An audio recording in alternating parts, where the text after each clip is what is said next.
If it's Friday night, say yeah for Strictly Sports. Hello, friends. Anthony Floyer here with you for another edition of Strictly Sports. Glad to have you with us on this very muggy Friday night. We're glad to have you with us. We're waiting. Michael Bullock, not sure where he is. He's probably out right now. But if he comes back in, we'll simply catch him up on what he missed. But in the meantime, joined as always by good old MF Michael Fletcher. And we got I don't. I'm not gonna quite say a loaded show. We don't. It's one of the lighter dockets we've had in a while, and but it's um, definitely gonna be another good one. So with all that being said, let's dive right on in here. Of course, good news. We have good news and bad news. The bad news is there is a hard time story on this, but the good news is there's only one, and we're gonna get into it right away, and then we'll go from there. So, with all that being said, let's get into that hard time story, and that is Jameis Winston. Jameis Winston, as you know, no stranger to controversy, and well, he unfortunately has a laundry list of controversies, mainly during his tenure at Florida State, and well, he's at it again. Unfortunately, it's right in the NFL. It's in the NFL nowadays. I mean, this is his fourth serious offense. I mean, the other three all took place at Florida State. Well, here it was back on November the 17th of last year. It was reported that the NFL conducted an investigation where Jameis Winston allegedly groped a female Uber driver in 2016. 2 days later, it was revealed that Ronald Darby, who also attended Florida State, was also on board during the ride in which this incident supposedly occurred. Darby has defended Winston against the allegations. However, the investigation found evidence that Winston got into another Uber ride alone, which was consistent with the Uber driver's account, and concluded that Winston, quote unquote, violated the personal conduct policy by touching the driver in an inappropriate and sexual manner without her consent. And a week ago, the league announced that it was planning to suspend Winston for the first three games of the 2018 season as a result of his involvement in the incident, and it has since passed. So the suspension is now official, and I will. I just want to make sure I have my notes on this before we proceed any further. All right. I have to go to another source. Yeah. So alrighty, here we go. Now we have the story. The suspension is it is official now, and of course, this incident went down in Scottsdale, Arizona, in March of 2016, and it didn't. The alleged incident occurred in March of 2016. It did not surface until last November when it was BuzzFeed that reported the accusation, and the NFL initiated its investigation with Lisa Friel at the forefront of it, and the Buccaneers have been waiting to hear from the league, and that's pretty much the story here. So, Jameis Winston has officially been suspended for the first three games of the upcoming NFL season, and his apology was part of the negotiated settlement of his three-game suspension. He does not admit guilt to the conduct the NFL says violated the policy, but he violated the policy, and he acknowledges that he was drinking that night and doesn't remember anything. So, yeah, and a lot of outrage has been all over the place. A lot of sports reporters and former sports reporters have gone off on this. So here we go. Now I finally have the official information here. Jameis Winston suspended for the first three games of the 2018 season yesterday, as the NFL said its investigation found the Tampa Bay Buccaneer quarterback inappropriately touched a female Uber driver in March 2016 in Scottsdale, Arizona. In a statement, the NFL said Winston violated the league's personal conduct policy by touching the driver in an inappropriate and sexual manner without her consent. Disciplinary action was necessary and appropriate, the statement said. Winston's suspension is without pay, and he will not appeal. The NFL said in a statement that Winston is required to obtain a clinical evaluation and fully cooperate with any recommended therapeutic intervention program. The league said if Winston does not comply, it could result in further discipline. The NFL also said another violation of the personal conduct policy will result in more substantial discipline, including a potential ban. Jameis Winston, in a statement, apologized, saying, "First and foremost, I would like to say I'm sorry to the Uber driver for the position I put you in. It is uncharacteristic of me, and I genuinely apologize. I apologize to my teammates, the Buccaneers organization, and fans for letting them down and for not being able to be out there for the first 3 games of the season. Although I am disappointed in the NFL's decision, I understand the NFL's process, and I embrace this as an opportunity to take advantage of the resources available to help me achieve the goals that I have for myself." Winston also said in his statement that he has to hold myself to a higher standard on and off the field, and added that he has, quote unquote, eliminated drinking alcohol. The Buccaneers said in a statement that they are disappointed that Jameis put himself in a position that has been found to violate the policy. Veteran Ryan Fitzpatrick will start in Winston's place. The Bucs open the season on the road against the New Orleans Saints, followed by 2 home games, one against the Super Bowl champion Philadelphia Eagles, and on Monday night against the Pittsburgh Steelers. Fitzpatrick won 2 of 3 starts for the Bucs last season when Winston had a shoulder injury. The league began its investigation in November of 2017 when a woman who identified herself as Kate told BuzzFeed that Winston reached over and grabbed her crotch while waiting at a drive-thru at Los Betos Mexican Food at 2 in the morning. Restaurant management told ESPN that they did not have security footage of the drive-thru. No police charges were filed, but the driver did file a formal complaint with Uber. She told BuzzFeed that she wanted to tell the truth, quote unquote, about a powerful man who felt entitled to my body when all I wanted to do was my job. Uber confirmed to ESPN that Winston's riding privileges were revoked, but Winston did not notify the league of the complaint. Winston denied the allegations and said he believed the woman was mistaken as to the number of passengers in the car and his location in the vehicle. Eagles cornerback Ronald Darby, a former Florida State teammate, said he was also a passenger in the vehicle and corroborated Winston's account that he and Winston were in the back seat and that a third person was in the passenger seat. Darby did not identify the name of the third passenger publicly. Attorney Mark Scruggs told Outside the Lines last week that his client, former Vanderbilt football player Brandon Banks, had been with Darby and Winston throughout the night until the Uber showed up for Winston.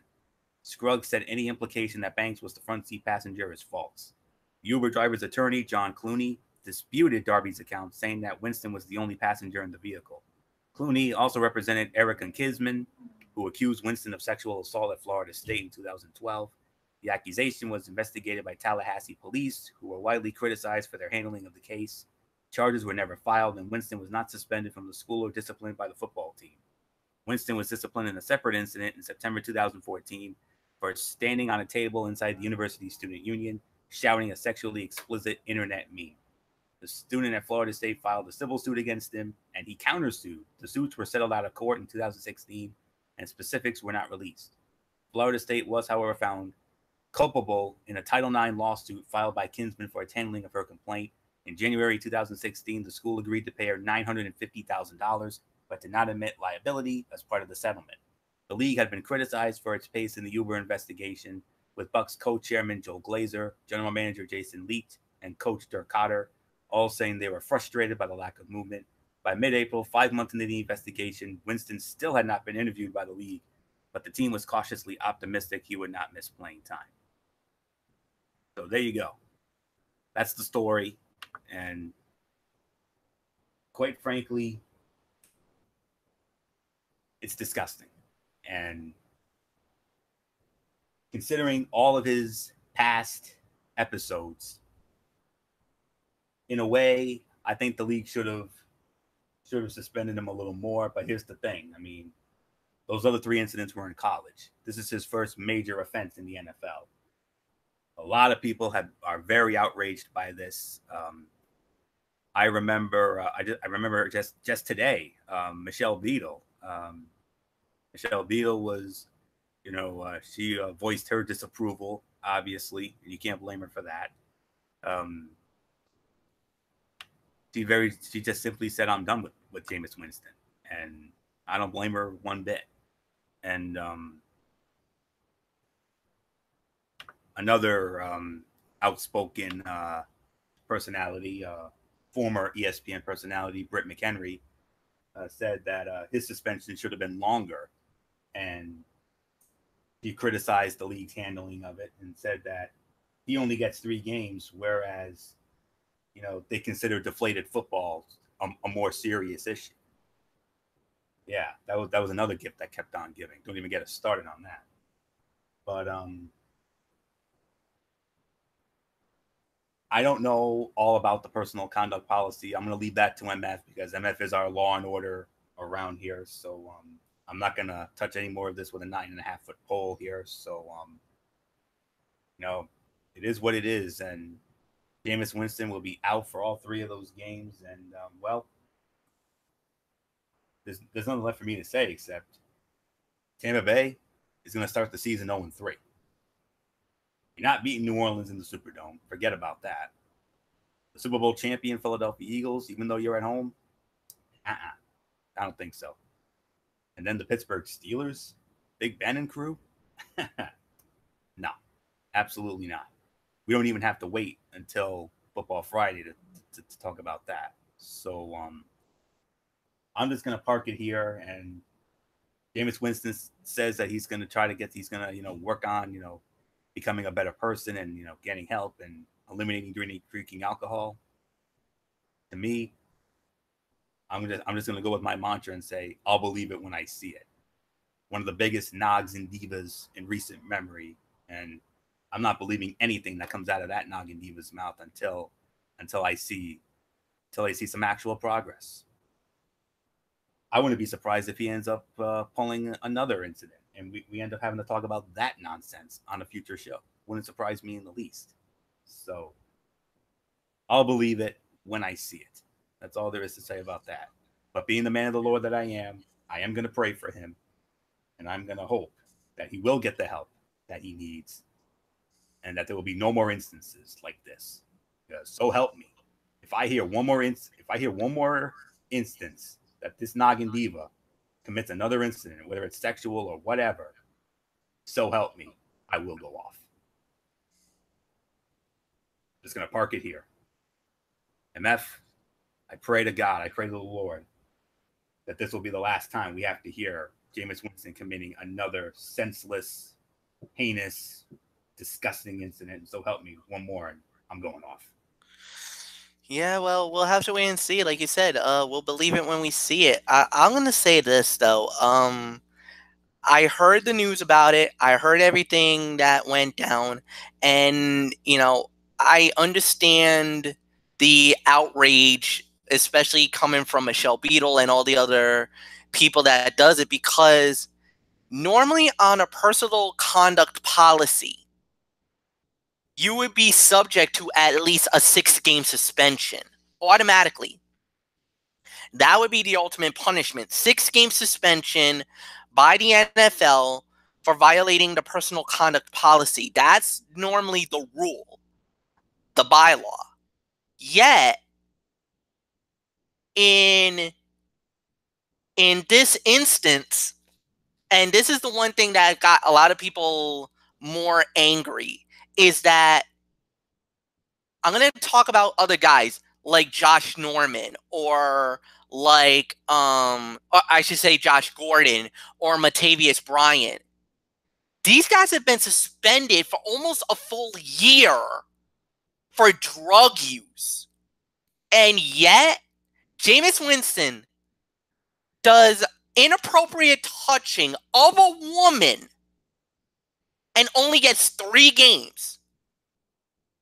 Where Ben Roethlisberger got almost 4, and that was almost for statutory rape of a woman. We could already know what happened with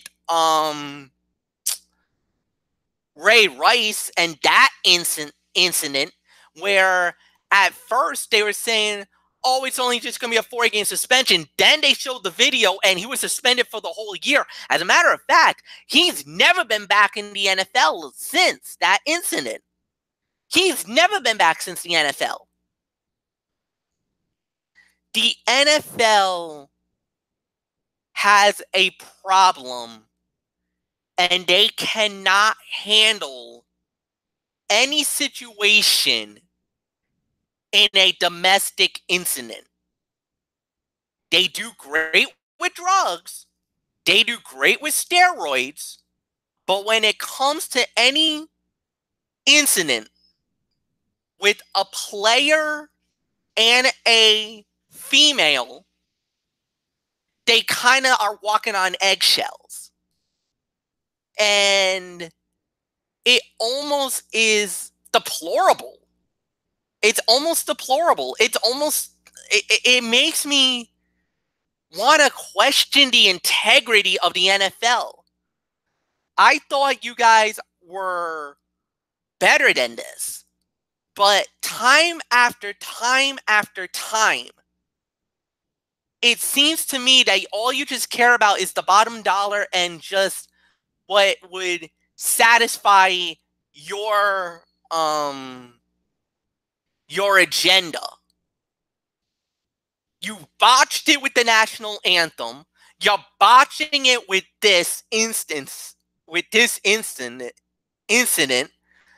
And yet, here we are again, and this is a bigger problem. And this is not just the Jameis Winston thing. This is me going off on the NFL as a whole. So I'm taking this to another level. I'm taking this to another decree, as they say. This is not on Anthony's expense. This is not on the producer's expense. This is I'm on the island. I'm going on my own. I'm flying solo on this mission.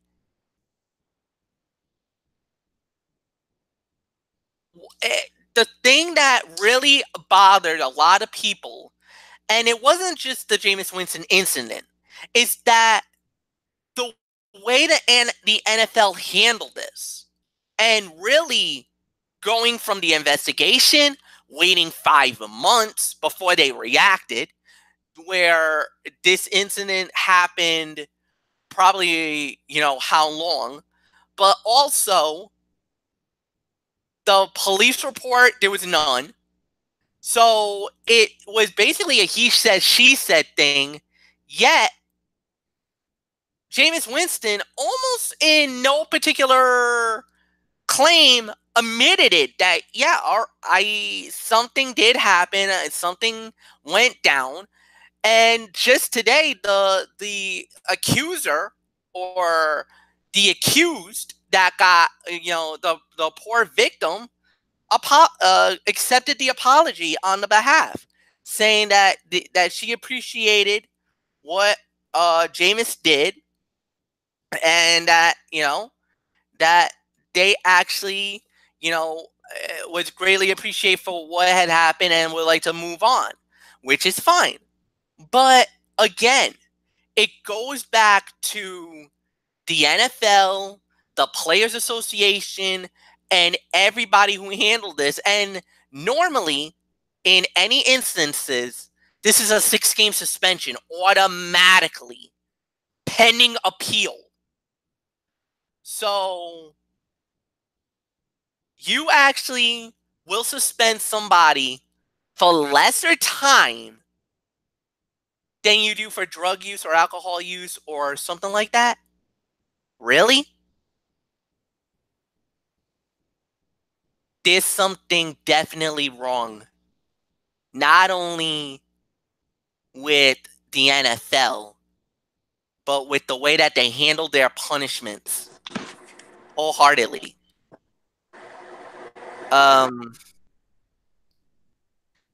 I could go blitzing on and start going more deeper, but I'd rather not, because I want to get out of here as quick as I can, because I got work commitments tomorrow very early. So, Anthony, I'm just going to, like you say, I'm just going to park it here, and I'm going to let you get Michael Bullock in. Yeah, Bullock, you didn't miss anything. We're in our first story of the night, and this is one that I'd like to get out of the way right away because we have some other fun things I want to get into and spend more time on. So, Bullock, come on in. Let's get your thoughts on what happened to Jameis Winston, 3-game suspension. Man. You know what? I mean, it's disgusting what Jameis Winston did. I mean, what he did was disgusting. It was reprehensible, if I'm going to be quite honest. I mean, and the thing I got a problem with, and I don't know if you guys agree with me, under this personal conduct policy, you're supposed to be suspended for 6 games, and I don't know how it got suspended, how it got reduced to 3. I don't know. But now, I mean, guys, here's the thing that really irks me, and I don't know how you guys feel about it. Tom Brady was suspended 4 games for knowingly deflating footballs. Jameis Winston gets suspended 3 games, only 3 games, for groping an Uber driver. I mean, Florio, does this smell like a rat to you? Not just a rat, but it also smells like the most crooked and corrupt commissioner in all. And the thing is, if you're gonna get your personal conduct or your punishment, you gotta get it correctly. And the NFL hasn't been consistent with their punishment. You're only giving Jameis Winston 3 games for groping an Uber driver, yet you suspended Tom Brady 1 game more for knowingly deflating footballs. That's exactly what Brett McHenry said. Brett McHenry said the same thing. Jameis Winston gets 3 games for what he did, and yet Tom Brady gets 4 for the deflating footballs. I guess they consider deflating footballs a more serious issue. Yeah. Yeah, the NFL thinks this is a more serious situation than Jameis Winston groping an Uber driver. Can you say authority shenanigans? Oh, don't get me going with that crap, because I will explode if that is the case. I mean, to the NFL, get it right. Get your punishment thing more consistent, because if you don't get it right and get your punishments more correctly, you're going to have a lot of people coming down your throats. And I'm pretty sure they're doing it right now. So to the NFL, get your heads out of your asses and get it right. I'm done. Yeah. Praise the Lord. And to really put it to bed, in the immortal words of Jim Calhoun, this is a staple that Bullock and I use during our chats all the time. Get some facts and come back and see me. Get some facts and come back and see me, you morons. Yeah, and that's why we call him Commissioner Dinkelberg, folks. So, on a much happier note, let's move on. The 2018-2019 NHL schedule has been released, and it will start on Wednesday, October the 3rd, when the Stanley Cup champion Washington Capitals raise their first Stanley Cup banner into the rafters of the Capital One Arena against Michael Bullock's Boston Bruins. That's when the season starts. It will start on Wednesday, October the 3rd, and then it will conclude on Saturday, April 6th, 2019. So, MF, we're going to start with you because, you post when the schedule came out about a week ago, you were posting when the Rangers will be playing against favorite teams of some 2184 crew members. And you talked about the Bruins and the Blackhawks and the Sharks and all that. But as you look at the 2018-2019 NHL schedule, what jumps out at you besides all the great Ranger matchups that you posted on your Facebook last week to all the 2184 crew members. Right out of the jump, you get the Stanley Cup champion, you get the Washington Capitals and the Boston Bruins. I mean, then on top of that, on that same night, you get a battle in Canada with Montreal and Toronto right out of Jump Street. I mean, that is as good as you can get. And then the next night, well, then you get Pittsburgh and Washington right out of the gate. So, I mean, right there, ladies and gentlemen, I mean, you don't get anything better than that. Like right out of the gate, you get one of the best rivalries, especially in the Metropolitan Division. And think about that: the last two Stanley Cup champions, Pittsburgh and Washington, the second day of the season, and really the first real night of NHL action, you get right out of Jump Street. So I mean, you get those type of battles. Obviously, you get the first. Then on October 6th, you get the first global game series, Edmonton and New Jersey in Sweden. That's going to be a very interesting matchup. And then of course, you always get these big battles. You know, you always get these incredible matchups. You know, you're going to see later in the season. Obviously, you want to see what the Vegas Golden Knights are going to do. I mean, they're going to have Philadelphia in their place on the very same day, about on October 4th, which is the next night, for the first time ever, their first ever banner, the Clarence Campbell championship banner, the Western Conference championship banner, is gonna go up at the T-Mobile Arena. That's gonna go alongside with that special banner honoring the victims of the Las Vegas shooting, which was, I believe, 38 stars that went up in the rafters. This is the first authentic, official championship banner that will be going up for the Vegas Golden Knights. And then obviously, on New Year's Day, from Notre Dame Stadium in South Bend, the 2019 Winter Classic, the Boston Bruins and the Chicago Blackhawks to go at it. So this is really a big deal. And then obviously you're going to get those classic matchups, you know, St. Louis and Chicago, New York against Washington, New York against Boston, New York against Pittsburgh, you know, Nashville. What are they going to do to see this upcoming year? I mean, there's a lot of promise. And then obviously you get the historical original six rivalries, you know, Boston and Montreal when they go at it, New York and Chicago, Detroit and Chicago, Detroit and Colorado. You know, that rivalry's kind of starting to pick up again. And now there's a kind of a new rivalry in the NHL between the LA Kings and the Vegas Golden Knights.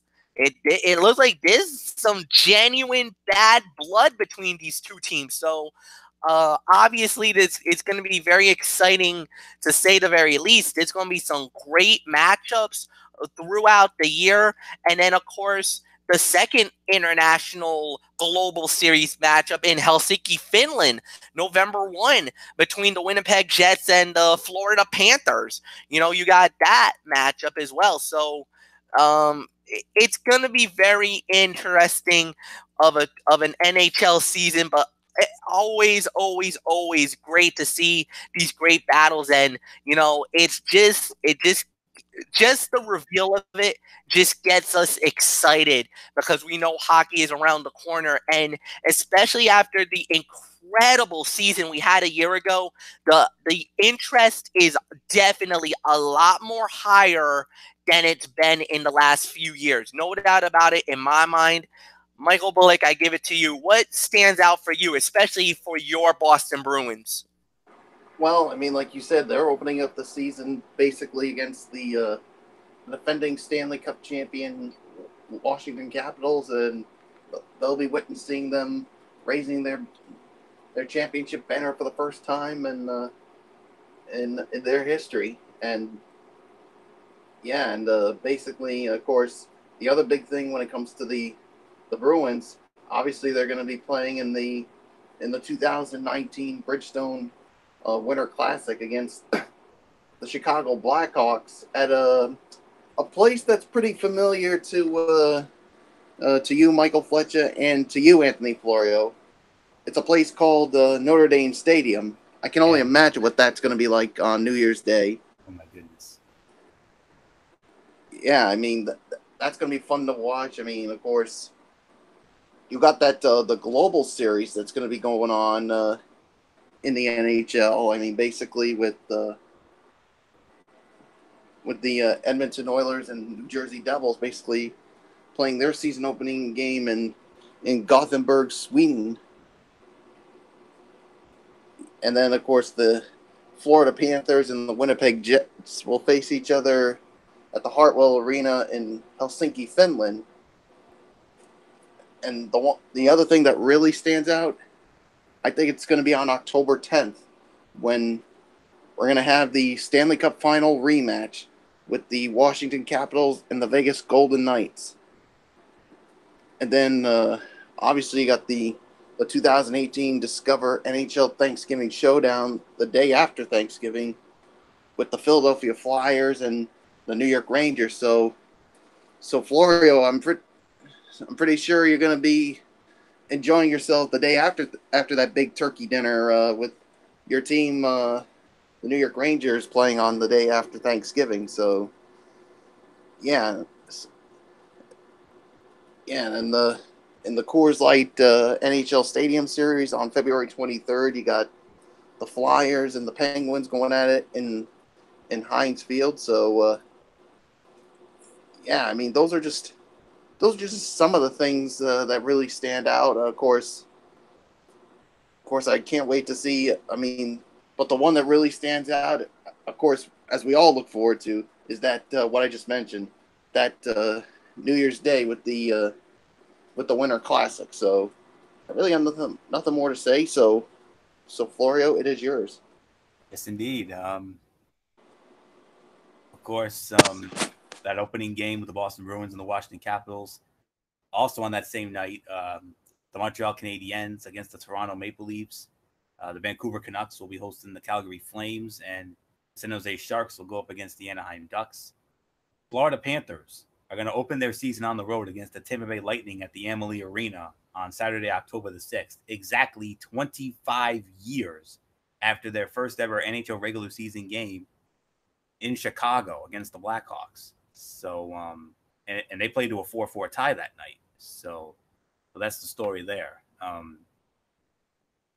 The Ducks will be playing their home opener against the Detroit Red Wings at the Honda Center on Monday, October the 8th, exactly 25 years after their first ever NHL regular season game at home against the Detroit Red Wings, which was a 7-2 loss to the Red Wings on October the 8th of 93. 4 teams will be in the Global Series and play regular season games in Europe. The Edmonton Oilers and the New Jersey Devils will be playing their season opening game against each other in Gothenburg, Sweden on Saturday, October the 6th. Of course, we talked about Florida and Winnipeg in Helsinki, Finland on November 1 and 2. The Stanley Cup Final rematch on October the 10th at the Capital One Arena. Capitals against the Vegas Golden Knights. Bullock talked about the Thanksgiving game, the after Thanksgiving game with the New York Rangers and the Philadelphia Flyers. Of course, the Winter Classic. I would be a stupid idiot and a muttonhead if I didn't mention that on my radar. I mean, come on. I mean, MF and I are going to be all over that. You better believe that, because you know how much we love the Winter Classic. And can you imagine this? The Chicago Blackhawks and the Boston Bruins at Notre Dame Stadium. Oh, my goodness. Oh, my goodness. That is... New Year's Day cannot get here fast enough. That's all I can say on that.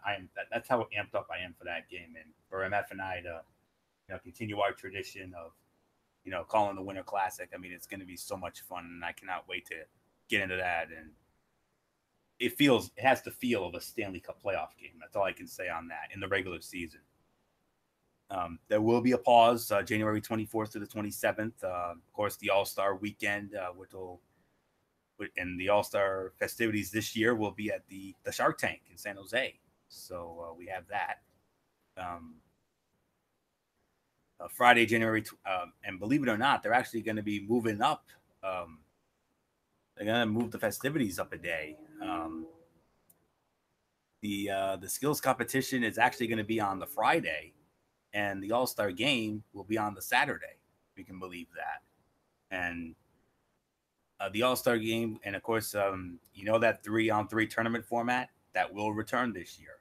Of course, you all know how that goes down. The 3-on-3 and the winning division will split $1 million.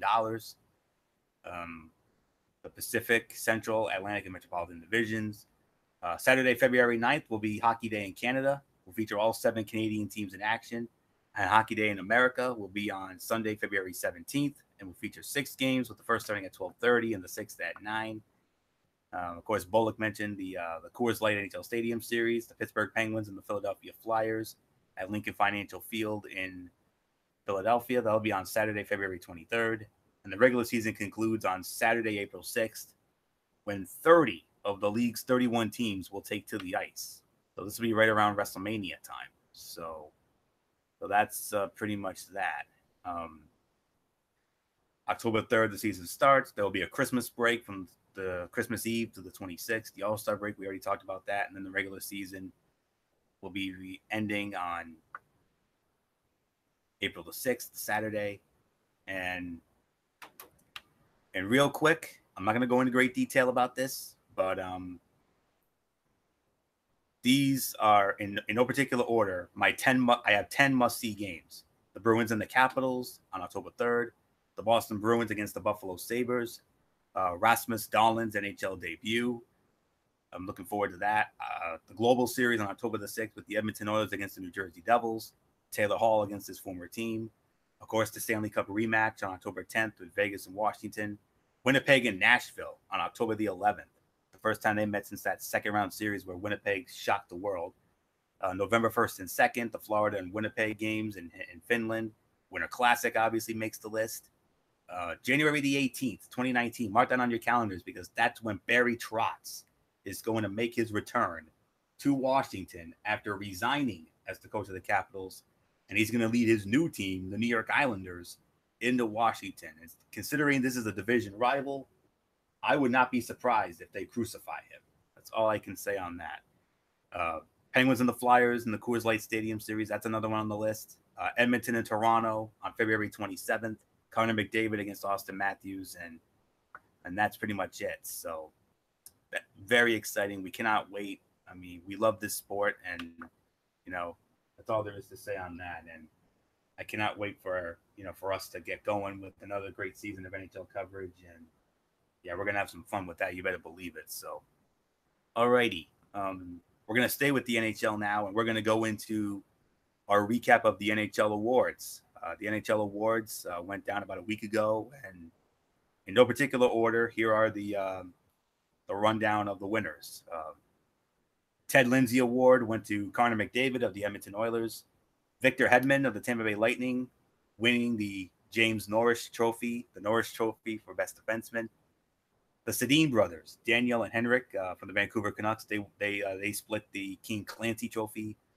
Matthew Barzal of the New York Islanders won the Calder Trophy for Rookie of the Year. MF, one of our favorite awards that we used to have so much fun with back in the day, the Lady Byng Award, the Lady Byng for the most gentlemanly player. And it went to William Karlsson of your Western Conference champion Vegas Golden Knights. Expect to hear that team a lot in this. Brian Boyle from the New Jersey Devils winning the Masterton Award. Anze Kopitar of the Los Angeles Kings won the Frank J. Selk Trophy, Best Defensive Forward. Gerard Gallant, the head coach of the Vegas Golden Knights, he took home the Jack Adams Award for Coach of the Year. Another Golden Knight, Derek Englund, won a very prestigious award, another award that's near and dear to my heart, and as well as MF's, the Mark Messier Leadership Award. Pekka Rinne of the Nashville Predators, the winner of the Vezina Trophy for the best goaltender. George McPhee from the Vegas Golden Knights, the winner of the General Manager of the Year Award, and rightfully so. Darcy Haugen, the coach of the Humboldt Broncos, the winner of the Willie O'Ree Community Hero Award. And the most prestigious award, the Hart Memorial Trophy for the league's most valuable player, Taylor Hall of the New Jersey Devils. He wins the award. He beat out Nathan McKinnon, Anze Kopitar, Claude Giroux, and Connor McDavid. So that's a very big deal right there. So I believe that's all the awards. PK Subban will also grace the cover of the NHL 19 video game, and I think I pretty much covered everything here. So so there's your winners. So Michael Bullock, started with you. Your thoughts on the winners, and nothing left to say except the biggest winner of all happened to be the Vegas Golden Knights. So many awards went to their team. Yeah, I mean, no surprise with that. I mean, basically, after having one of the, if not the most successful inaugural seasons in NHL history, I mean, not many of us thought that the Vegas Golden Knights were, well, number one, not only going to be a playoff team, but number two, even making it to the Stanley Cup Finals. I mean, nobody thought that, and yeah, I mean, no surprise. Gerard Gallant was I think we pretty much knew he was going to win the Jack Adams Award as the coach of the year. I mean, to take a team like the Vegas Golden Knights and get them to the Stanley Cup Finals, yeah, no surprise there. I mean, yeah, William Karlsson winning the Lady Byng Trophy, and basically trying to see who was it.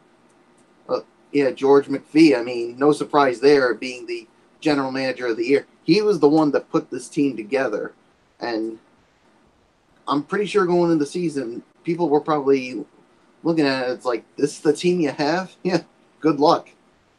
Well, they had good luck getting to the Stanley Cup Final. The Maurice Richard Trophy, Alex Ovechkin, no surprise there, as the top goal scorer. Pekka Rinne winning the Vezina Trophy as the best goaltender, no surprise there. Victor Hedman winning the Norris Trophy, I mean, as the best defenseman with the I mean, all I can say is basically congratulations to all the winners of the NHL award. So, but yeah, no doubt. No doubt the big winners here were the Vegas Golden Knights. So, Flory, what's yours? Yes, absolutely right, Bullock. You nailed it on the head here. You talked about all the winners, and the Vegas Golden Knights were the big winners. I mean, they won 4 awards, including the Lady Byng, the Adams Award for Coach of the Year, the Mark Messier Leadership Award, and the General Manager of the Year. Taylor Hall winning the MVP award. I mean, without question. I mean, his first trophy, had a great year for the New Jersey Devils, and he was the main reason why they made the playoffs for the first time in a long time. I mean, 39 goals, 54 assists, great work from him. And after that after he was awarded the Hart Trophy, all the players and the Vegas first responders gathered on stage, and to me, that was an amazing moment right there. That was one of 2 great moments. Of course, the other big moment was when they honored the lives lost in the Humboldt tragedy. I mean, that one really hit hard with me. I mean, that one hit close to home for me, and so much praying I did for that, and I continue to pray for all of those young men who were affected. Darcy Haugen, the coach of that team, was the winner of the Willie O'Ree Award, and his wife accepted the award on his behalf. And yeah, that was such a very special moment. McPhee winning the GM of the year, not a big surprise. I mean, he's the one who put the team together, like Bullock said. The architect of the most successful expansion team in NHL history, without a doubt. Beating out Kevin Cheveldahoff of the Winnipeg Jets, Stevie Y. And he also beat out 3 former players who are now general managers. Steve Yzerman with the Tampa Bay Lightning, Donnie Sweeney of Bullock's Bruins, and Joe Sakic. I mean, you beat out 3 former players to win that award. I mean, that's awesome. So you definitely deserve that, especially after what he did, without a doubt. Pekka Rinne winning the Vezina. I mean, He had 42 wins, a career best 11-game winning streak, and had a phenomenal season. Of course, you couldn't make the argument for Connor Hellebuck and Andre Vasilevsky as well, but Rene deserved that.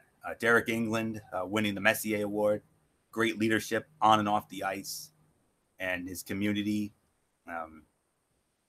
He's pretty much the catalyst. He was pretty much the catalyst behind all the efforts after the Vegas tragedy. Played a leading role in their countless efforts in the wake of that mass shooting. Gallant winning the Coach of the Year, no big surprise there. Carlson winning the Lady Byng. Gallant beating out. He won that thing going away. He won that in a landslide. He beat out Bruce Cassidy of the Bruins, Jared Bednar of the Avalanche, Paul Maurice of the Winnipeg Jets, and Peter Laviolette of the Nashville Predators. Anze Kopitar with the Selke Trophy, third in faceoffs and faceoff wins, led forwards in total ice time. He definitely deserved that. Beating out Sean Couturier, Patrice Bergeron, Barkov, and Miku Koivu. PK Subban will grace the cover of the EA Sports NHL 19 video game. Brian Boyle, the Masterton Award, after being diagnosed with chronic myeloid leukemia during training camp, for perseverance, sportsmanship, and dedication to the game. And what a great moment that was, without a doubt. Carlson with the Lady Byng. Gentlemanly conduct and ability. That's one of our favorite awards, MF. You know that from our school days. It was Barzal who won the Calder. He led all rookies with 85 points. 7th rookie in NHL history to have 20 goals and 60 assists in a year. The first since Sidney Crosby in 05-06. 5th player in Islander history to win the Calder, and the first since Brian Berard in 96-97. Beating up Brock Boeser, Clayton Keller, Kyle Connor, and Charlie McAvoy. The Sedin brothers winning the King Clancy. Leadership qualities on and off the ice, and a humanitarian contribution in their community. Victor Hedman with the Norris. 3rd Swedish-born player to win that award, joining Erik Karlsson from Ottawa and Nicholas Lidstrom of the Wings. 63 points. First defenseman in Lightning history to have 60 or more points in multiple years. Connor McDavid winning the Ted Lindsay Award. Most outstanding player as voted by his peers. And he also won the Art Ross Trophy as well. He led the league in scoring. So, and Ovechkin winning the Rocket Richard, had the most goals. No surprise there. We all know how much of a prolific goal scorer he is. And he finally got his big moment winning the Stanley Cup. And then I had a phenomenal playoff and deserved every bit of that Conn Smythe Awards. So congratulations to all the winners, and well done. Phenomenal season and a phenomenal playoff. And we look forward to doing it all again next year. So MF, let's get your quick thoughts on all the winners of the NHL awards, especially our favorite, the Lady Byng Award. We love that. We used to love that award back in the day. Yeah, that was probably one of our favorite awards of all. But, I got to say it. This was an incredible night for the Vegas Golden Knights. I think we all were kind of expecting that they were going to have a big night. I actually thought that the Washington Capitals was going to rack up a lot of awards as well. But no, this was Vegas's year, no doubt about it. They won so many awards along the way, and it was really deserving. For George McPhee to win the Executive of the Year, no doubt he deserved it. You could easily make an argument that Barry Trotz could have won for Coach of the Year because, he did go into the Stanley Cup, but I got nothing more to say. I think with all the other award winners, Taylor Hall winning MVP, winning the Hart Memorial, unbelievable job he did. I got to say it, guys, I think the future is very bright in the NHL when you got guys like Connor McDavid, Austin Matthews, Taylor Hall, the next 5 to 10 years of the National Hockey League is going to be very enjoyable, to say the very least. I think with everything else that happened, nothing more to say. Congratulations to all the winners. Anthony, let's move on. We're almost done, MF. We have 2 more orders of business to get into.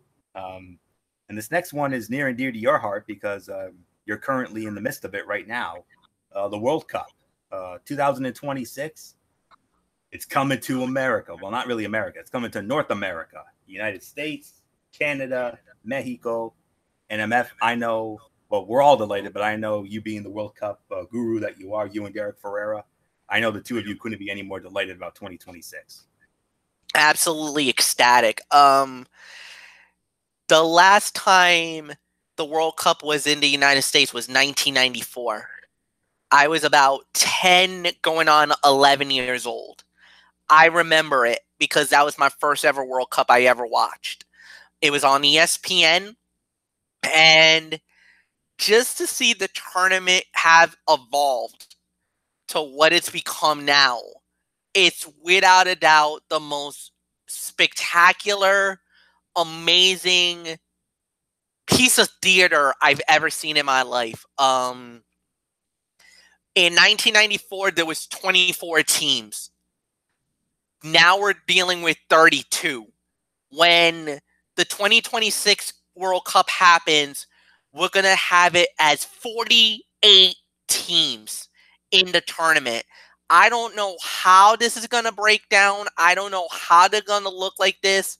But we're looking at 80 matches, 60 in the United States, including all of the quarterfinals, the semifinals, which is right now projected to be at AT&T Stadium in Arlington and the Mercedes-Benz Stadium in Atlanta.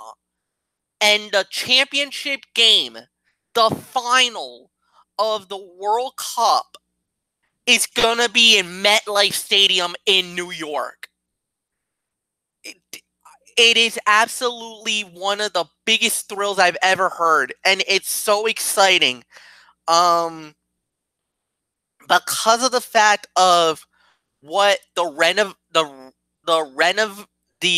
revenue, what it could be, what the matches could be like, what the teams we could get in this tournament, and importantly, the locations of this tournament. For me personally, to think about a game at Gillette Stadium in Foxborough, to a game in Seattle at CenturyLink Field, Miami and Hard Rock Stadium, Atlanta, all these great cities that's going to get the games. And even in Canada, in Montreal, in Toronto, in Vancouver at the BC Place, which was the home of the Winter Olympics. And then you talk about Mexico City, in Monterrey, Guadalajara, and especially Estadio Azteca in Mexico City, where they held this is their third World Cup that they're going to have ever. It's going to be a cultural event. This was the catalyst that brought the MLS to life. This was the catalyst in the women's game that brought the NWSL to life. It is an event that brings the greatest players in the world to the country. Now, I don't believe we will get Messi, Ronaldo, because they're going to be pretty old in their ages, and they're going to be up there in age. So we might not get to see them. But the next generation of players, the next generation of superstars, that's already being developed right now in all these youth camps, in all these camps around the world, including guys like Christian Pulisic of the United States. These are the next guys up. These are the ones we're going to be talking about 8 years from now. And I pray to God that I'm alive to witness this World Cup, this next World Cup in 2026. I will be so fortunate to witness this event. It was a thrill and an honor to watch the 94. And like I said, I've been following the World Cup since 94, which was in the United States, 98 in France, 2002 when it was in Korea and Japan, 2006 in Germany, 2010 South Africa, 2014 in it was in Brazil, now in Russia, in 4 years in Qatar. And now we get and then this united bid, as they called it, the united front, as they called it, Canada, Mexico, the USA, getting the greatest sporting event in the history of the world. This is bigger than the Olympics. Think about this. The matches themselves are going to be viewed by more than 1 billion people around the world. The World Cup final is projected to have at least 1.5 to 2 billion people watching this match. That's even bigger than any sporting event that the United States can even put. Forget the Super Bowl. Forget the NBA Finals, the World Series, the Olympics, any event. This is the global game, the beautiful game, and it's coming to our country. You know, a lot of people are always excited for a World Cup event. I'm telling you guys, seeing, 45 countries come into our nation, to experience these events. And that's what it is. It's not just an event. It's an experience. To feel the flag, to witness the flags, the countries, what they represent, the anthems that you're gonna get to hear before these matches, the pride that they sing it with their hearts, with their souls. It's thrilling. It's exalting. It's exhilarating. That's what the World Cup is all about. You just need to witness it once in your lifetime. This is a bucket list moment that you need to experience once in your life. And whoever wins it at the end, whoever gets to hoist that beautiful trophy, that made in gold, and it is without a doubt, it's the hardest trophy to win. It's the most thrilling trophy to win. It's not the most it is one of the most recognizable in all of sports, even though it's not big in the United States. And granted, it won't be that big. But let me tell you, you talk to any other person, any other country around the world, and the one thing they talk about is La Copa, the cup. It is without a doubt the ultimate dream. 48's going to have that dream to be the champion of the world. Only one's going to get to hoist that trophy under the lights in MetLife Stadium in New York 8 years from now.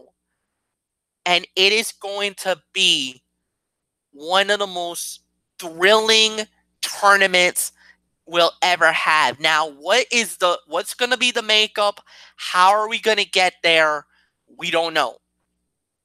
All I know is there is a group stage.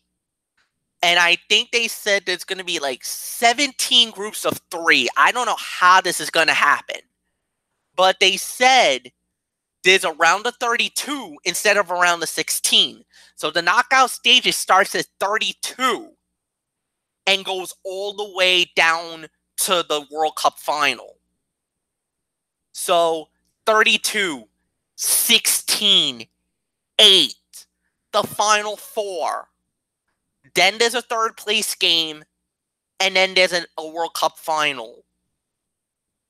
And at that point, we will find out at that point who's going to be the world champion.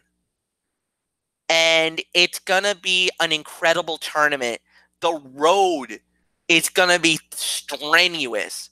Of course, the big question, the big elephant in the room is the United States, is Mexico, is Canada, are all three of them going to get automatic bids in for being the host nation? Because remember, in the World Cup, the host country automatically qualifies for the tournament. They are listed as Group A, spot number 1. That's always been the norm, the traditional rule.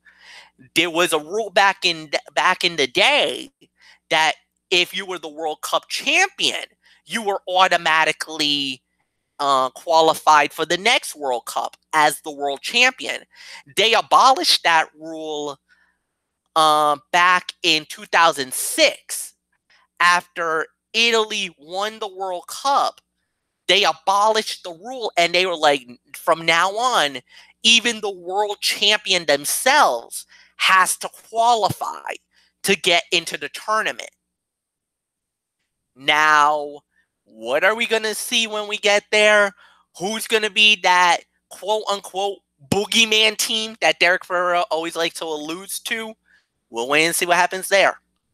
At the end of the day, it is going to be an incredible tournament, an incredible time for all of us, at least for me, for Derek, for all my friends who loves the game. And already the excitement level is starting, and we're not even anywhere close, because in the next few years, they're going to start determining the locations of where these World Cup matches are going to be held.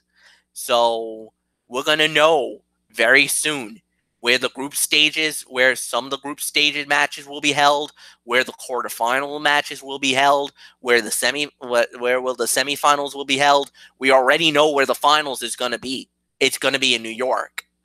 But then how is Mexico going to factor into this tournament? How is Canada going to factor into this tournament? Because they now have a piece of the World Cup as well. They're going to have a say in where these matches are going to be played, except, like I said, except once we get into the final 32. Once we get into the final 8, then it's all USA. They take it from there. They take it home. So how is this going to divide up? That's where it's going to be. Where in the group stages is going to be Mexico? Where in the group stages? Or do they get around the 16 match? Do they get around the 32 match? Where does it come? So that's going to be really the structure of it. Even though I think a lot of people will agree, the USA is getting a lot out of this whole thing. Out of the 80 matches, they're getting 60 of them, including all quarterfinals, all the semifinals, and the third place and the title game. So the USA is sitting pretty. So we'll wait and see what happens. But what also made it very interesting was because I saw the day that they were doing the voting and the whole 9 yards. One thing that they always talked about was the economic, the cultural, and what it would mean for North America to get a FIFA World Cup back. And no doubt about it, it is a cultural event. And for Canada, this is their first ever World Cup that they're ever doing for the men. They did it for the women, and it was a humongous success. With the arenas that they played in, with the crowds that they were getting, to the great tournament that they had, there was so much excitement for the women that they wanted it for their men. That's why they jumped into the fray. Mexico, this is their third time doing this. They did it back in, I believe it was 1968, and then they did it again in I want to say it was 1986 was when Mexico had the World Cup. And those two events alone were absolutely amazing. They were great. They're the first country to have the World Cup 3 times in their history. No other country has ever done this. The United States is getting it for the second time ever. The first time was 1994. And I could tell you stories about the 94 World Cup because it was that amazing. You know, from the games to the battles to the excitement. And, you know, even a lot of people even called that their knockout stages was considered one of the greatest of all time.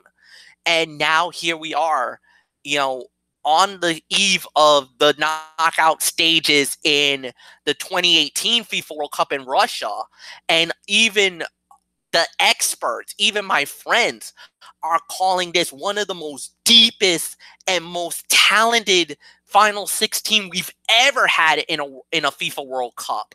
I mean, you gotta experience it once in your lifetime, guys. That's all I can say about it. And for me, I cannot wait to see the qualifying of the tournament because that normally happens almost right away after the 2022. Normally 2023 is when they start doing the qualifying stages for the 2026 World Cup. It's a 2-year process. So they whittle it down to the final 48.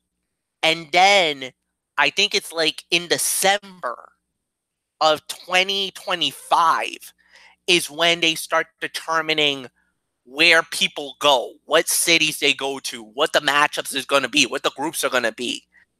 And then in June or July of 2026, let the chaos begin. It is going to be something else. It's an old saying, what a time to be alive where we're at this point. And I hope I am alive to be and to witness the FIFA World Cup in 8 years. I will be 43 at that point. It's a bucket list moment for me. I would do whatever it takes to witness a World Cup match. It's a once in a lifetime, guys. And I hope I sold you on it. I don't know if I did or not, but hey, I'm going to tell you, it is going to be one of the most exciting and thrilling. And because of the fact that it's now 48 instead of the 32, it opens the door for more amazing matches, more amazing drama. And, you know, if you haven't been riveted or thrilled after what we witnessed during the group stages of this World Cup, just imagine what the stakes are going to be like in 2026 when you got 48 teams instead of 32. So we'll see. I got nothing more to say, Anthony. I hope I did that poetic justice. I know you wanted me to get my thoughts about it. So, Michael Bullock, I know you're not really hard of a soccer fan as I am, but I know there must be some excitement to know one of the most premier events, other than the Olympic Games, is coming to the United States. It's an exciting moment. I mean, to have the World Cup return, I mean, not just to the United States, but to all of North America. I mean, that's an unbelievable moment. I mean, some stadiums in the U.S. could get World Cup games. I mean, obviously New York is definitely going to get it. Obviously it's going to be MetLife Stadium. There could be some other stadiums that could host it. Gillette is obviously another choice. I mean, the list goes on and on with the possibilities of where in the U.S. could host World Cup. And then with Mexico, with that Estadio Azteca Stadium, that'll definitely host some World Cup games, and then up in Canada too. So it's a great moment, and like you said, with the 48 teams, it definitely could create for some more drama. So yeah, there's really nothing more for me to say. So Florio, I give it to you. Yeah. You wonder why we call MF our hype man around here? Now you know. That's all there is to say about that. That was vintage MF hype man mode right there. That was MF. I don't even know how I can follow this, but I'm gonna try my best here, or as we used to say in our Ben Stein days, I shall do my best. So I'll try here. There are 23 candidate cities that will be narrowed down to 16 in 2020 or 2021. 3 stadiums in Canada, 3 stadiums in Mexico, and 10 in the United States. Of course, in Canada, you've got Olympic Stadium, the legendary Olympic Stadium in Montreal, the former home of the Expos, Commonwealth Stadium up in Edmonton, and the BMO Field in Toronto. I don't see Vancouver's BC Place, MF, according to this, but we'll get into that further down the road. Of course, in Mexico, MF brought it up, the Estadio Azteca, I mean, which has hosted some NFL games over the last couple of years, and I'm pretty sure we'll be doing that again this year. The Estadio BBVA Bancomer in Monterrey, and the Estadio Akron in Guadalajara from Mexico. And then in the U.S., I mean, we got so many great stadiums in the U.S. The Rose Bowl, MF's home away from home, the Rose Bowl in Pasadena. Of course, we talked about MetLife up in New York and New Jersey.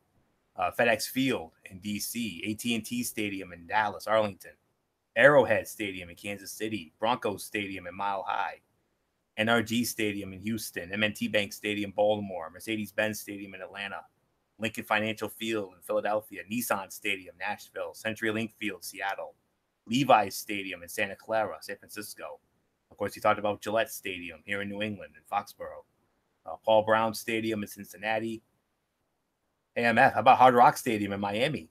I mean, how about that? How cool would that be to see the World Cup in the home of your Dolphins? And then, of course, Orlando, Camping World Stadium, Citrus Bowl, whatever you want to call it. They're in the running for it as well. So yeah, I mean, MF sold it very, very well. That's exactly what a good hype man is, and that's why he is, the lead commentator for our World Cup coverage. And I mean, that is going to be such an honor to be a part of 8 years down the road. And, MF and Derek, doing their thing one more time. And I know MF's going to, well, he puts his heart into it every time. He'll put his heart and soul into the commentary. And MF, I mean, what you've done so far this year has been nothing short of phenomenal and GOAT worthy. So, yeah, I mean, we've had a lot of screaming Michael Fletcher moments indeed during this World Cup, and I know there's plenty more to come. So yes, indeed, congratulations to the United States and Mexico and Canada, the World Cup 2026. I mean, that's something special right there. So really nothing more to say on that. MF touched on all of it. So with all that being said, guys, let's get into our final order of business for the evening, our Major League Baseball power rankings. I'm going to start it off here. And I'll tell you what, I actually took care of my rankings during the show, or actually just before the show, rather. A very surprising number one. That's all I'm going to say about that. And I do have one honorable mention. And that honorable mention is the Tampa Bay Rays, who just missed the rankings. You could say they're number 11, if you will. They're 7-3 in their last 10. They won their last game. They're 40-41, just under our 500 threshold. You got to be at least 500 or higher to be considered for the Major League Baseball power rankings at any time. And so there's that. And I do have some duds, unfortunately. Got quite a few of them.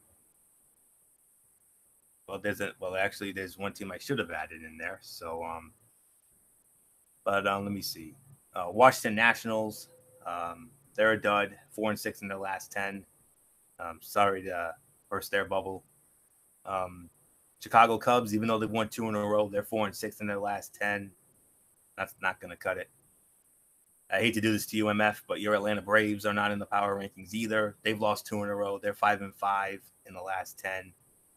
And I cannot in good conscience put them in the rankings, I'm sorry to say. So not this week. Maybe next week they'll be back. So we'll just park it there. So there's really nothing left for me to say except let's start it off with number 10. And my number 10 team for this week, it is the Seattle Mariners. 51-31 record. They're 3 behind Houston in the West. 5-5 in their last 10 games, but their saving grace is they've won 4 in a row. And that cannot be ignored.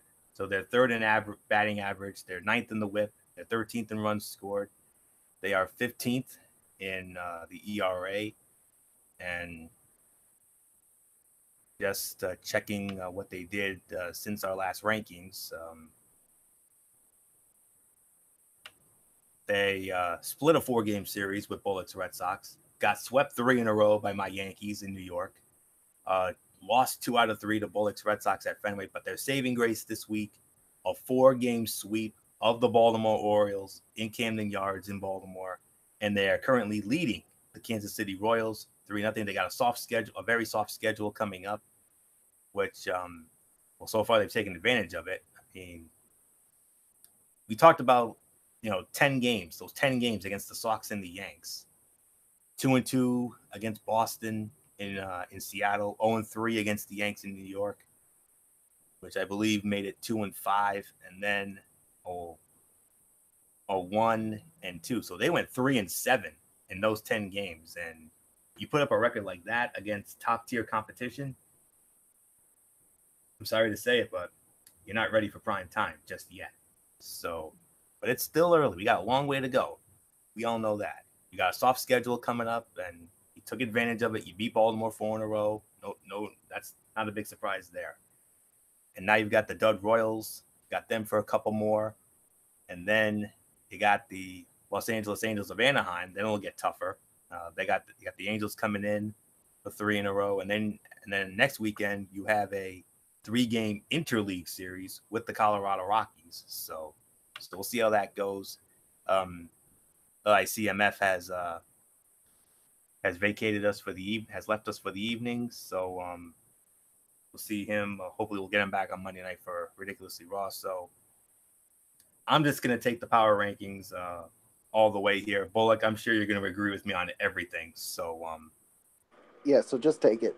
Yeah, I'm just going to run the power rankings here. So like I said, number 10, it is the Seattle Mariners in these rankings. So with that being said, I'm going to move on now to my number 9 team, and that is your reigning and defending National League champion Los Angeles Dodgers. 6-4 in the last 10 games. They lost their last game, 43-37, 3.5 behind the Arizona Diamondbacks in the NL West. They're 8th in both runs and ERA. They're 10th in the whip and 17th in batting average. Since our last power rankings, the Dodgers took 2 out of 3 from the San Francisco Giants, lost 2 out of 3 to the Chicago Cubs, and they lost 1 game due to weather. I don't think they've made it up yet. Maybe they have. I don't know. In Chicago, 3-game sweep of the New York Mets last weekend, and then they split a 4-game series with the Cubs this week. They went 2-2, and then the Colorado Rockies. They're playing them right now. They're trailing 1-0 in the top half of the 7th. They have 2 more games against the Rockies this weekend, and then they got the Pittsburgh Pirates coming in for 3, and then they're off on Thursday, and then next weekend they will have their interleague series with the Los Angeles Angels of Anaheim, which includes Sunday Night Baseball on July the 8th. So there you go, Bullock. There's your Sunday Night Baseball game right there. I know how much you love it. Dodgers and Angels in Anaheim on Sunday night, July the 8th.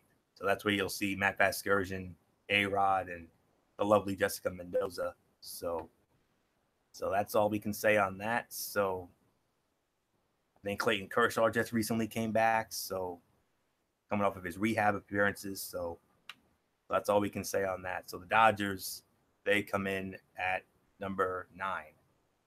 Moving on now to number 8. I believe this is where I have the Houston Astros. Yes, Houston Astros, number 8, 55-29 record, one of the top records in the American League. They lead the West by 3 over the Mariners. They're 6-4 in their last 10. They lost their last game, and they lead the league in everything. They lead the league in batting average, runs scored, ERA, and WHIP, all across the board. Number 1. That's very good. Since our last rankings, a 3-game sweep of the Kansas City Royals. They took 2 out of 3 from the Tampa Bay Rays. Took 2 out of 3 from the Royals again at home. Won 2 out of 3 from the Toronto Blue Jays. And so far, they're 1-1 in a 4-game series with the Tampa Bay Rays up in Tampa. They won on Thursday. They lost tonight. So 2 more games against the Rays in Tampa this weekend. They're off on Monday. And then they have a brief 2-game series with the Texas Rangers up in Texas. And then starting Thursday, a 4-game series with the Chicago White Sox. So they're still in the midst of that soft schedule. And, they're not doing as well as I thought they would. So you got to take advantage of that soft competition. So really nothing more to say there. So the Houston Astros coming in at number 8. Moving on to number 7. And this is where I have Michael Bullock's team, the Boston Red Sox, 55-28. They're still percentage points with the Yankees up in the East. They're 6-4 in their last 10. They lost to the Yanks tonight. Oh, did the Yanks put a whooping on them tonight? Red Sox they're actually tied with the Houston Astros. They're co-leaders in batting average. The Sox are second in runs scored, and they're 6th in both the ERA and the WHIP. So let's look at what the Sox have done since our last rankings. They they split a 4-game series with the Seattle Mariners up in Seattle, 2-2. They did lose 2 out of 3 to the Minnesota Twins, but that wears heavily. They did win 2 out of 3 from the Seattle Mariners. They were off on Monday, and then they swept the Los Angeles Angels of Anaheim 3 in a row up at Fenway, outscoring them 22-9 in those 3 games. But then tonight, they got spanked by the Yanks up at Yankee Stadium, 8-1. 2 more games against the Yanks this weekend, that huge series with power ranking and AL East implications in New York. Saturday night baseball game of the week on Fox tomorrow night. And, of course, Sunday Night Baseball on ESPN this Sunday night. So there you go, Bullock. Sox and Yanks, Sunday Night Baseball. I know you'll be watching. And then the Yanks have that, I should say the Sox, rather, a big 3-game interleague series with the Washington Nationals up in Washington, including an 11:05 a.m. game on the 4th of July. So that's going to be a lot of fun. They're off on Thursday, and then next weekend, they'll be in the midst of a 3-game series with the dud Kansas City Royals up in Kansas City. They're in the midst of a 9-game road trip before they return home to Fenway on July 9th when they go up against the Texas Rangers, and they'll be in the midst of a long homestand there. So pretty much all I can say there. So number 7, Michael Bullock's team, the Boston Red Sox. I just want to check something really quick. Okay. I do have to make one little indemnity here. Not a problem. It's already taken care of, so we're good here now. So now we're good. Moving on, number 6. We go from Michael Bullock's team to my team, the New York Yankees. They come in at number 6. 6-4 in their last 10, but of course the win tonight. 53-26 record. By percentage points, they have the best record in the American League. The Yankees are 2nd in ERA, 2nd in WHIP, 3rd in runs scored, 11th in batting average. And this is what the Yanks have done since our last rankings a couple weeks ago. They took 3 out of 4 from the Tampa Bay Rays in New York. They won a makeup game against the Washington Nationals in Washington on the 18th. That big 3-game sweep of the Seattle Mariners in New York. But then they got swept 3 in a row by the Tampa Bay Rays in Tampa Bay. Very disconcerting to me. But they made that up by winning they took 2 out of 3 in a very interesting interleague series with the Philadelphia Phillies up in Philadelphia. They were off on Thursday, and then they had that statement win over Bullock's Red Sox tonight, 8-1. 2 more games against the Sox this weekend. Saturday night on Fox, and then Sunday night on ESPN. And then, are we gonna have some fun now? A huge 3-game interleague series. My Yankees against Michael Fletcher's Atlanta Braves. Oh my goodness, that is gonna be fun, including on the 4th of July. A 4th of July matinee at Yankee Stadium at 1:05. Oh my goodness, that is gonna be hella fun. They're off on Thursday, and then next weekend they will have a 3-game series with the Toronto Blue Jays up at the Sky Dome in Toronto. They'll be in the midst of a long road trip, which also includes stops in Baltimore and Cleveland. We'll get more into that next week. So, big win for the Yanks. CC Sabathia shutting down the Sox bats, and Greg Bird had a big night, and the Judge had a big night as well. So, very pleased with the outcome of tonight's game. Hopefully, there'll be more of the same this weekend. So, I know Bullock's hoping for the opposite, but, we'll see what happens. Always good fun when we get together. So nothing more to say except number 6, it is the New York Yankees. Moving on to the top 5. Number 5, we'll start it off with the Milwaukee Brewers. They come in at number 5. 6-4 in their last 10 games, but they've won 2 in a row. 48-33, which, according to my calculations, is just barely the best record in the National League. They're 2.5 ahead of the Cubs in the Central. And Milwaukee is 5th in the ERA. They're 8th in WHIP, 14th in batting average, 16th in runs scored. And let's see what the Brew Crew has been up to since our last rankings a couple weeks ago. They lost 2 out of 3 to the Philadelphia Phillies. They split a 2-game series with Pittsburgh, 1-1. There was supposed to be a 3rd game, but it got rained out on the 20th. They then split a 4-game series with the St. Louis Cardinals, 2-2. They were off on Monday, split a 2-game interleague series with the Kansas City Royals, 1-1. And they're so far 2-for-2 against the Dutch Cincinnati Reds in Cincinnati. They've won the first 2 of a 4-game series with the Reds. 2 more against the Reds this weekend in Cincinnati. And then they come home on Monday to host the Minnesota Twins for an interleague series. And then starting this Thursday, a huge series with power ranking implications, a 4-game series in Milwaukee against Michael Fletcher's Atlanta Braves. That is going to be something. That's going to be something fun to watch. So yeah, that pretty much takes care of Milwaukee. So they come in at number 5, and we move on now to number 4. And at number 4, here's a team we haven't heard from in a while. The San Francisco Giants. San Francisco Giants come in at number 4. Number 4, right? Yes, number 4. 7-3 in their last 10 games. They lost their last game, a 42-40 record. They're 5.5 behind Arizona in the West. They're 7th in batting average, 16th in ERA, 17th in WHIP, 21st in runs scored. I mean, they're catching fire here.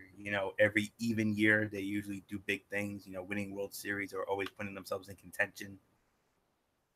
Since our last rankings, they lost 2 out of 3 to the Dodgers up in LA, but they took 2 out of 3 from the Miami Marlins and then won 3 out of 4 from the San Diego Padres, won 2 out of 3 from the Colorado Rockies. And as of right now, they are actually leading the Arizona Diamondbacks 2-1 going into the bottom half of the 8th inning. So up in Arizona, that's a big series there with power ranking and NL West implications. 2 more against the Diamondbacks this weekend, and then from there, a 3-game series with the Colorado Rockies up in Denver, and then Thursday, a big 4-game series with the St. Louis Cardinals. You know the history of those two, so we'll just park it there. So Giants catching fire at the right time. So we'll see if it'll be enough come a few months from now. So San Francisco Giants coming in at number 4. Now we go to the top 3. And we started off at number 3 with the Cleveland Indians. Cleveland Indians coming in at number 3. 8-2 in their last 10 games. They won their last game, 44-35 record, 8.5 game lead over the Minnesota Twins in the AL Central. I believe it's the largest division lead of any team in baseball. Third in WHIP, sixth in runs scored, seventh in batting average, 13th in ERA. And let's see what the Indians have done since our last rankings. They did lose 2 out of 3 to the Minnesota Twins, a 3-game sweep of the Chicago White Sox, outscoring them 24-5 in those 3 games. And then they followed that up with a 3-game sweep of the Detroit Tigers. And boy, did they put a whooping on them as well, outscoring them 26-3 in those 3 games. But their only downside is they did lose 2 out of 3 to the St. Louis Cardinals in St. Louis. And as of right now, they are trailing the Oakland Athletics 2-0 in the bottom half of the 7th inning up in Oakland. So 2 more against the A's in Oakland this weekend. And then they will go up to Kansas City for a 3-game series with the Royals. They're off on Thursday. And then next weekend, they'll see the Oakland A's again, this time at Progressive Field in Cleveland, because that's where the A's will be coming in next weekend. So things looking up for Terry Francona's team. So, but not right now. They're trailing right now. So we'll see what happens. But for right now, the Cleveland Indians are at number 3. Number 2, the Arizona Diamondbacks. Arizona Diamondbacks coming in at number 2. They're 8-2 in their last 10 games. They've won 3 in a row. 47-34 record. 3.5 game lead over the Dodgers in the West. They're 3rd in ERA, 6th in WHIP, but the offense has to get going. They're 15th in runs scored, and they're near last in team batting average. So they got to work on that if they're going to be a contender this year. So let's look at their body of work over the last couple of weeks. They split a 4-game series with the New York Mets 2-2. They went 1-1 against Los Angeles Angels of Anaheim in that interleague series. A 4-game sweep of the Pittsburgh Pirates up in Pittsburgh, and then followed that up by winning 3 out of 4 from the Miami Marlins up in Miami. And as of now, they trail the San Francisco Giants 2-1 in the bottom half of the 8th inning. So see how that goes. 2 more games against the Giants this weekend. And then starting Monday, a 3-game series with the St. Louis Cardinals. And then Thursday, they start a 4-game series with the San Diego Padres. And all of this will be at Chase Field in Arizona. The midst of a 10-game homestand. They won't be back out on the road, and they don't see a road game until July 10th when they go up against the Colorado Rockies in Denver. So that's pretty much all we can say there. So number 2, Arizona Diamondbacks. And coming in at number 1, a very surprising number 1, if you can believe it. Number 1 this week, how about the Oakland A's? The Oakland Athletics coming in at number 1, 8-2 in their last 10 games, winners of 4 in a row, could be 5 because they currently lead the Indians right now. 44-38 record. Yes, they're 10 behind Houston in the West, but they're the hottest team in baseball right now. 8th in runs scored, 11th in the WHIP, 16th in batting average, 17th in ERA. And since our last power rankings, they took 2 out of 3 from the Los Angeles Angels of Anaheim, swept a 2-game interleague series with the San Diego Padres in San Diego, outscoring them 16-6 in those 2 games. They split a 4-game series with the Chicago White Sox, 2-2 up in Chicago. 4-game sweep of the Detroit Tigers in Detroit this week. 23-13, they outscored them, and they currently lead the Cleveland Indians 2-0 in the bottom half of the 7th inning right now. 2 more games against the Indians this weekend. They're off on Monday, and then they have a 2-game interleague another 2-game interleague series with the San Diego Padres, this time at home. They're off on Thursday, and then next weekend they go up to Cleveland for another big series with the Indians, this time at Progressive Field in Cleveland. And then they're gonna have a huge series with the Houston Astros coming up in Houston. We'll get into that next week. So that's it. Number 1, very surprising, the Oakland Athletics, the Oakland A's. They are your number 1 this week in the power rankings, and that's it. Strictly Sports for this week is in the books. We want to thank you all so very much for tuning in. Michael Bullock, come on in. Let's get you quick shout outs and then we'll wrap it up.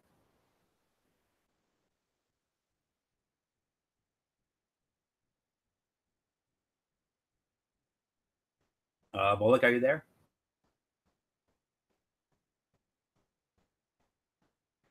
I think we lost him.